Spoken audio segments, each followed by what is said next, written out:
So, present ఉన్న కేసులకి, జడ్జిల సంఖ్యకి సరిపోతుందా? ఎన్నేళ్ళు పట్టొచ్చు అసలు ఉన్న పెండింగ్ కేసులు ఇవన్నీ అవ్వాలి అంటే? ఏదో లెక్క ఉంది.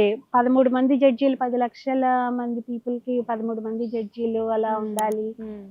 ఆ సంఖ్య కంటే చాలా తక్కువున్నాం మనం. ఎప్పుడు కూడా హాఫ్ ఆఫ్ ద పోస్టులు వేకెంట్ ఉంటాయి. హ్మ్. హైకోర్ట్ జడ్జిని నియమించటం అంటే ఇక్కడ స్టేట్‌లో ఉన్న హ్మ్. హైకోర్ట్‌లో ఉన్న సీనియర్ మోస్ట్ జడ్జీలు ముగ్గురు కొలీజియం అంటారు. హ్మ్. వాళ్ళు కూర్చుంటారు. సర్వీస్ నుంచి, బార్ నుంచి కూడా క్యాండిడేట్స్‌ని సెలెక్ట్ చేస్తూ ఉంటారు.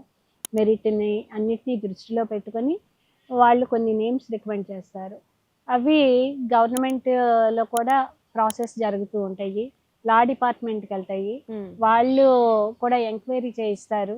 వీళ్ళ గురించి ఫెయిర్‌గా ఉంది అని అనుకుంటేనే మళ్ళా సుప్రీం కోర్ట్‌కి రికమెండ్ చేయటం హ్మ్. జరుగుతుంది.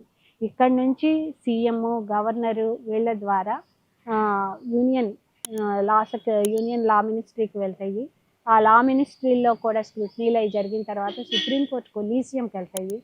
సుప్రీం కోర్ట్ కొలీజియంలో కూడా senior most chief justice of India plus 2 senior most judges కూర్చొని వీళ్ళ గురించి అక్కడ ఆ ప్రాంతం నుంచి వచ్చిన జడ్జీలు ఎవరన్నా ఉంటే వాళ్ళ అభిప్రాయాలు కూడా ఒపీనియన్స్ కూడా తీసుకొని అప్పుడు వాళ్ళు రికమెండ్ చేయటం జరుగుతుంటుంది. మళ్ళా అవి ప్రైమ్ మినిస్టర్‌కి, ప్రెసిడెంట్‌కి కూడా వెళ్ళాలి. హ్మ్. వెళ్ళి అక్కడ వారెంట్లు అయ్యి ఇష్యూ చేయాలి. ఆ వారెంట్ ఇష్యూ చేశాక మళ్ళీ సేమ్ ప్రాసెస్‌లో వెనక్కి రావటము. ఇది చాలా లెంథీ టైమ్ టేకింగ్ అండి. వీటన్నిటిలో ఏ స్టేజ్‌లో ఎక్కడ ఆగిపోతాయో, ఎక్కడెక్కడ పెండింగ్ ఏళ్ల తరబడి కూడా ఉండిపోతాయో, కొన్ని నేమ్స్ అసలు పైకి రానే రావు.